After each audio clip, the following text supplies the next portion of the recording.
It's a continuous conversation. Isaiah's message continues from chapter 2 into chapter 3. For behold, the word of the Lord of hosts is taking away from Jerusalem and Judah support and supply. Now, this is interesting because in chapter 3, this is actually fascinating. I'm going to try to bring this up so that you can see it. One moment. So this is what's fascinating to me about chapter 3 is that Isaiah is going to use chapter 3 to apply the prophetic warnings that Hosea gave to the northern kingdom in Hosea 2 and 3. Isaiah is going to apply that directly to the southern kingdom of Judah and Jerusalem in Isaiah chapter 3. So it's remarkable overlap. You'll see a lot of similarity, and that's why I want to be able to pull up Hosea 2 and 3 and show it to you. We did look at that a few weeks ago, but again, you'll notice a lot of similarity. If you've looked at Hosea, who had just recently prophesied, just before Isaiah, about the northern kingdom, Isaiah is going to expand that now to include Jerusalem and Judah. I'm going to take away from them support and supply, all support of bread and all support of water, the mighty man and the soldier, the judge and the prophet, the diviner and the elder, the captain of 50, the man of rank, the counselor, the skillful magician, and the experts at charms. Isaiah describes God's appointed judgment against Judah. Really, it has a historical fulfillment in the Babylonian invasion as they faced diminishing access to basic resources, military failure, and complete social disorder. But Isaiah describes Judah's failure as an intentional foreshadowing of the final rebellion and tribulation at the end of the age. So historically, while Hosea recently prophesied that Judah would be spared from the coming judgment, Isaiah goes ahead and applies that prophecy onward to them. So Assyria invaded the northern kingdom, but they did fail to conquer Judah. That was what Hosea was talking about. But Isaiah starts prophesying about Babylon. Isaiah and Micah both, about the success of Babylon's campaign against Judah and Jerusalem. And so I just want to point out real quick, Hosea chapter 1, verse 7, it's just right up here, where Hosea had said, "But I will have mercy on the house of Judah, and I will save them from the Lord their God, and I will not save them by bow or sword or by war or by horse or horseman, because it was an angel of the Lord himself who struck down the Assyrian army around 701 BC. But after that, Babylon enters the picture, and Judah and Jerusalem are conquered, which Micah talks about in Micah chapter 4. I don't have that to pull up on the screen, but it is in the notes. Micah tells Judah and Jerusalem in Micah 4, verse 10. Again, we're just talking about the parallels with Micah chapter 4. "Writhe and groan, O daughters of Zion, like a woman in labor, for now you will go out into the city and dwell in the open country. You shall go to Babylon." That whole time in Micah chapter 4, he's talking about the southern kingdom. Interestingly. Okay, back to Isaiah 3. I love the cross-referencing. I want you to get these into your short-term memory so you see those overlaps, and that's why I do include them in the notes. But in verses 4 and onward, Isaiah is describing the terror of the international betrayal and invasion of Judah that leads to catastrophic leadership collapse. None among the population are willing to assume any kind of responsibility. So while Israel or Judah, even historically, but Israel as a whole in the future, have sought to secure their own destiny with diplomatic ties that are betrayed, and they are they're experiencing this betrayal and invasion of these surrounding nations who they've recently, entered into covenant and agreement with. Here comes this massive leadership breakdown. "I will make boys their princes and infants rule over them. And the people will oppress one another." There's that betrayal again that Micah talked about last week. They will oppress one another, everyone his fellow, everyone his neighbor, and the youth will be insolent to the elder, and despise the honorable. Now Hosea 7 says, "The day of your watchman, the day of your punishment has come." This is in the notes. "Put no trust in your neighbor. Have no confidence in a friend. Guard the door of your mouth from her who even lies in your arms. For the son treats the father with contempt. The daughter rises up against the mother. The daughter-in-law against the mother-in-law. And a man's enemies are the enemies of his own house." So very, very much parallel to this. All right, back to Isaiah 3. "For a man will take hold of his brother in the house of his father, saying, well, you have a cloak. Even you look like you have just even a little bit put together. well, you should be our leader. And this heap of Reubens, you will be under your rule. Isn't that interesting? And nobody wants to take responsibility. Everybody's grabbing onto each other. Anybody who looks like they have anything slightly together and says, you take responsibility and lead us, get us out of this. Nobody wants to do that because they're being utterly invaded and they're just arguing over a heap of ruins at that point. In that day, he will speak out saying, I'm not a healer. In my house, there's neither bread nor cloak. You should not make me leader of the people. Everyone's just avoiding taking the responsibility. And so in verse 8, we get Jerusalem has stumbled and Judah has fallen. You could think Jerusalem has stumbled, meaning like militarily, they've been conquered.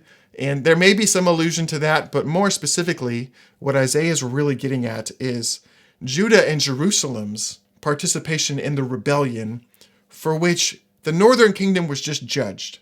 He's saying Jerusalem and Judah are as guilty as the northern kingdom. They have participated in the wickedness that brought on the Assyrian invasion. And so God's going to address the rebellion of Judah and Jerusalem as he did the northern kingdom, which of course historically he did it in that day with the invasion of Babylon. The greed of Judah's leadership leaves them especially vulnerable to geopolitical betrayal. Israel will be proud in their final rebellion, flaunting their sin. So look at how he describes this. Their speech and their deeds are against the Lord, defying his glorious presence. For the Lord, or the look on their faces bears witness against them. They proclaim their sin like Sodom. They just have this brazen wickedness that just, they're not ashamed of it at all. They don't hide it. So woe to them, for they have brought this evil upon themselves. But then look, verses 10 and 11 are so interesting to me. I think that they're very telling in many ways, not just historically about the time period of when Isaiah lived, but ultimately in the grand storyline of the final rebellion, the final tribulation, and the final deliverance. Look at what Isaiah says. He starts to describe this differing outcomes between the righteous and the wicked. So look, tell the righteous that it will be well with them, for they will eat the fruit of their deeds. But woe to the wicked, it shall be ill with him, for what his hands have dealt out shall be done to him. There's this distinction, this separation, this difference that I think will have long been desired, because Micah had just talked about how the righteous person is perishing, how the righteous are being marginalized, they're being deplatformed, they're being canceled, they're being persecuted. The righteous have been persecuted. But here the Lord says, tell the righteous that it will be well with them, that they can expect a very different outcome at the end of this tribulation, but the wicked will be ill with them. Now, I suspect, based on what other prophets are going to say and what Isaiah goes on to describe, that the righteous may actually experience some preservation during the tribulation, though ultimately they are expected to endure the tribulation with their hope secure in the approaching deliverance and resurrection. Meanwhile, the wicked only experience the covenant curses and death. Hebrews 12 gives us an interesting little nugget, just a little commentary about this that I may eventually get to, but I want to insert it here for a second, where if the righteous were removed from the tribulation, if they were completely separate, there would be an element of injustice about that, because here's what the writer of Hebrews says in Hebrews 12. This is one of the reasons why we know the righteous are actually involved. They're present. They're not completely removed from it. Here it is. Hebrews 12, verse 8. If you're left without discipline, in which all have participated, then you are illegitimate children and not sons. He's saying, if I remove you, if I exclude you from the discipline that I apply to everybody else, then you become illegitimate children and not sons. And of course, we cannot have that. That's why here Isaiah is really explaining that, no, the righteous are included in this, but their outcome is going to be different. It's actually going to go really well for them. And that's one of the reasons why the righteous don't really have as much. It's not because they don't have concern about the tribulation because they're not going to be there. No, they don't have concern about it because they know the deliverance is right around the corner. They know the end of the story, and they're able to endure it with much greater ease than the wicked, who are just experiencing the covenant curse after curse after curse. So My people, infants are their oppressors. Women rule over them, over the people. Your guides mislead you. They've swallowed up the course of your paths. Basically, he's saying Israel's leaders have misled them. They've exploited the people and consumed even their opportunities for growth. The Lord has taken his place to contend. He stands to judge the peoples. This is fascinating. Isaiah is not shy about the cause of Israel's calamity. Their covenant God is addressing their rebellion against the covenant. God does not allow the tribulation, but Hosea, as Hosea also recently clarified, God actually appoints the tribulation. The Lord has taken his place to contend. He stands to judge the peoples. The Lord will enter into judgment with the elders and the princes of his people. It is you who have devoured the vineyard, the spoil of the poor in your houses. What do you mean by crushing my people, by grinding the face of the poor, declares the Lord? Just confronting the wickedness, their treatment, their exploitation of the vulnerable. It is not good. Amos had recently addressed this as well in Amos chapter 8, verses 4 through 6. I include this in the notes, where Amos says, "Hear this, you who trample on the needy, who bring the poor of the land to an end." And he goes on to talk more about that in Amos 8, but here's Isaiah confronting it as well, not just to the northern kingdom, but to Judah. Then we get into verses 16 and onward, and this is where it's almost like Isaiah is quoting Hosea 2. What Hosea 2 spoke over the northern kingdom, Isaiah speaks it directly over the southern kingdom. It's pretty fascinating. So as you read it, let me just take you back to Hosea 2. Here we are. Sorry for the jumping around. But the Lord says, again, he's describing his covenant relationship with Israel as a marriage, a metaphorical marriage, where Israel is the bride or the wife, and the Lord is the bridegroom. And please plead with your mother, saying the leadership in Israel, plead with her, for she is not my wife. She's not behaving as my wife, and I'm not her husband. She needs to put away her spiritual fornication, her spiritual infidelity from her face, and her adultery, lest I strip her naked and make her as the day she was born. And basically saying I strip her of all these blessings and all of the ways where she sought to gain security from all these other false lovers, all this idolatry and spiritual infidelity. God's going to strip her of all of that, of all the adornments of that idolatry and that overconfidence, those false relationships of misplaced trust. And so as we go through, I lay waste to her vines and her fig trees, of which she'll say, these are my wages, which my lovers have given me. Again, my illegitimate lovers.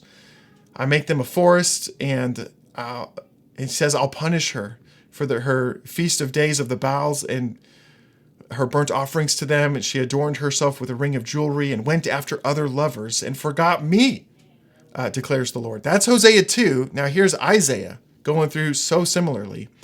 Because the daughters of Zion are haughty, they walk around with outstretched necks, glancing wantonly with their eyes, mincing along as they go, twinkling their feet. The Lord will strike them with a scab on the heads of the daughters of Zion and lay bare their secret parts. In that day, the Lord will take away all of these adornments, all that jewelry, the pendants, the bracelets, the scarves, the dresses, the amulets, he just goes on. Instead of perfume, there will be rottenness. Instead of a belt or a rope, or instead of all of this adornment that she had, he strips her away of all of that. Now, Hosea really describes specifically all of the motivation behind this, why this is actually redemptive discipline and not just punitive judgment. We covered that back in Hosea chapter 2 and 3. You can go back and find that in the recordings. Isaiah is not going to get as much into that, but as he's referencing it, the readers would have recognized the parallels to what Hosea was talking about.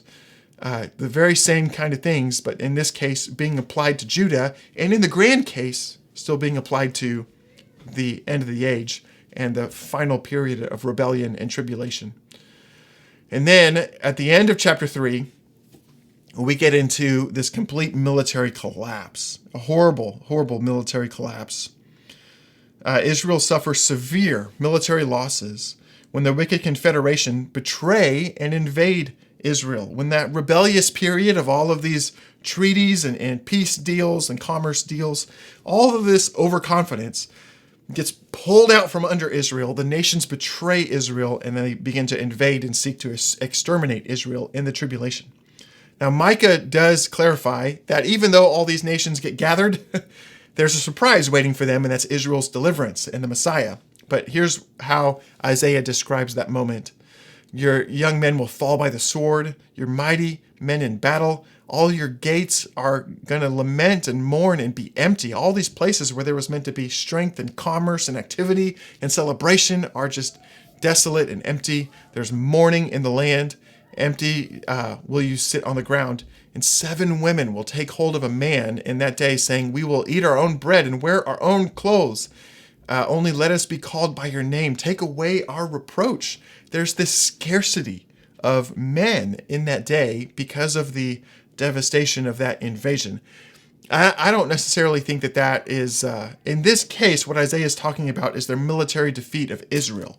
It's not a global scarcity of men, but it is related to the circumstance with Israel specifically in this case. Now, there are other passages about the way the Lord deals with the global population that we'll get at later. This is not that. This is the Lord talking about the devastation of the betrayal of Israel and their invasion and their military defeat that causes practically Jewish men to be scarce in that day.